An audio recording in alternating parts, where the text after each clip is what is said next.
Hey everybody, it's Eric here. Sorry about the deep voice. I'm actually fighting a cold here, but I've been wanting to do this for a couple of days and been waiting for my cold to go away and hasn't passed yet. But I wanted to do a video response to a post that was done by Samwise 7 RPG. He posted like his favorite covers to role-playing game books, and that really got me thinking about mine, because when I was younger, a lot of times the art would sell me on the book, so I would pick my role-playing games, kind of off the shelf, if aside from Dungeons and Dragons, which all my friends knew and played. If I went into a store and they had role-playing game books and the cover looked cool, I would pick the book up, look at it, and if the interior art looked good, and just from the art itself, if it could give me a feel of what the game was going to be, I'd pick it up. Now sometimes that would backfire. Sometimes the cover art wouldn't be as or the game itself wouldn't live up to the art. But it was always something that was very important to me when choosing games. Now what I've done is after Tim posted his video showing off his favorites, I started thinking about, well, if I was going to do like a top 5 or a top 10, what would that be? What would that look like? And I really kept coming back to the fact that there was one company that I thought stood out head and shoulders above all the competition as far as covers go. Just blew them away, and that was the Palladium Books company. Specifically their Riffs line. That the artists that they used for that line and the setting and everything just really spoke to me. I was a big fan of Riffs. I know that Riffs gets a lot of hate in the RPG communities nowadays for being just gonzo and they say everything but the kitchen sink. And that's fine, but at the time I loved Riffs, and me and my friends, we would play Riffs for days on end. Any chance we got, we would haul around these big, massive collections of books from house to house, and just fill backpacks full of books, and you'd be riding your bike to your friend's house with 100 pounds of books on your back, just to go play for 4 or 5 hours. And we love the game. And so while I haven't played Riffs in many years, I still got most of my books. They still hold a very fond place in my heart, and definitely worth showing off here. So what I'm going to do is I'm going to start off. I was going to do the top 5. I thought, well, I'll limit it to the top 5. But I really couldn't just get it to the top 5. So I'm actually going to do my top 6. So you can say top 5 with an honorable mention. How about that? All right, the very first one that we have here, my honorable mention, is the Conversion Book 2, which was the Pantheons of the Megaverse book. This is the book for that if you're trying to make a godling or just super powerful character, it's the one that you want to go for. And I always thought that this what I would consider a futuristic evil Thor with a laser hammer, ready to do battle. I really always liked it. The cover art for this one was done by John Zalesnik. Riffs actually put out a collection of his artwork that you could buy, and I picked up a couple copies of that. So I do have some of this artwork from prints from him, not just the books. But this was definitely one that I thought was worth an honorable mention. So, all right, my number 5, Riffs Atlantis.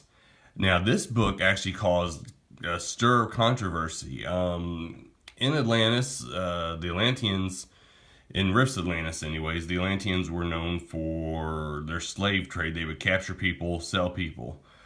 And this cover art here, it depicts a black elf, or an African American looking elf, being taken to be sold, And that, even back in the 1990s, did not go over the way that they thought it was going to go over. Depicting, an African American slave, definitely in poor taste. But what I really wanted to point out was the cover itself. Sorry about the shaky camera, guys. The cover itself is pretty awesome. We got we got a dragonosaur, which it was like a small dinosaur dragon that people would have as pets. It shows some of the rich elite back there, scantily clad. Just, very brilliant cover. Definitely a poor choice, or in poor taste for the slave girl. But they came out and said that this was not done on purpose, of course. But who knows? Now, this cover here for the Atlantis book, this was done by Keith Parkinson. Now, he was not a one of the normal cover artists for Palladium books. This art apparently spoke to Kevin Symbiote, or Symbidi, however you pronounce it, and he picked it up to be distributed. But this cover has since been changed. I don't like the new covers much. In fact, some of the original Riffs covers, I know, like the England cover, the Mexico cover, the Africa cover, they've all been changed and revamped, and this is another one that's been changed. I do like the original one though. Very nice. So then my number 4 that made the list is the original Vampire Kingdoms. Now, it depicts a master vampire with thousands upon thousands of vampires down in Mexico City. You can see they got the big pyramids in the backgrounds and stuff. This one was done by Kevin Long. Now, Kevin Long, he was predominantly known for doing interior art for the Riffs books. He's one of my favorite artists. He would just do very simple black and white line work, but really spoke to me. This is one that they actually had, commissioned him to do a full cover. And I love this cover. In fact, when I saw the replacement for it, I was so disappointed. This book, to me, he makes vampires look exactly how vampires in a post-apocalyptic setting should look. Pretty awesome. All right, down to number 3, Riffs Japan, World Book 8.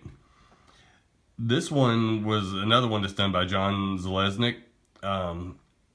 This is one that I absolutely love and kind of dismiss both at the same time, and I'll explain.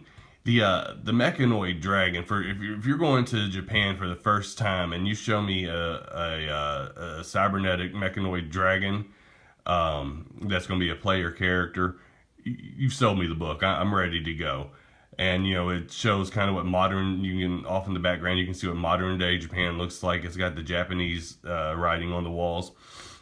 But then the female figure here, I thought that actually John just kind of either could have left her out or maybe done a better job. I'm not necessarily critiquing his work. I'm nowhere near an artist that he is, but I don't think that she stands up to the rest of the use of the colors and the detail that's in the book. She looks a little bit out of place, almost, and this may be something where he may have tried a different type of paint or something, because everything is so crisp, but her vision, or her image is kind of blurry and just not as sharp as the rest of the book. However, this definitely sold me. I loved this cover. As soon as I saw it, I was like, oh my gosh, that's going to be so awesome. So, number 2, Phase World. This was the Dimension Book 2. Riffs, originally, they started coming out after their core book. They started coming out with world books. So they would come out with places around the United States, or around the Earth, different places, and describe those to you. And then when they were starting to run low on the very, the top of the top interesting places, they started going out to dimensions. The first dimension that they went to was Wormwood, and then the second one was this Phase World. And Phase World was an awesome setting, but this cover is just amazing. This cover was done again by Kevin Long. This was kind of his swan song for the company. After this, he kind of disappeared from appearing in their work. Real shame, because it's a beautiful cover. And I don't know if I can get in here close enough, but just the details. I mean, the little people running for their lives, this giant monster grabbing and eating them, and the scientists watching. Just amazing. So, and now we're down to number one, my favorite Riffs cover. Riffs, Chaos Earth. This book came much later in the Riffs chronology. Well, in the Riffs release, it's one of the more new, definitely, of all the books that I got. However, it actually is a prequel to the original Riffs game. So this is what happened right when the apocalypse hit. This depicts a glitter boy, one of the most famous armors, holding an American flag as the apocalypse is occurring with fire going around it. It was done by Mr. Scott Johnson, and he nailed this. Now it is a little different, because I pulled up the original painting of this online before, and originally it was mirror imaged.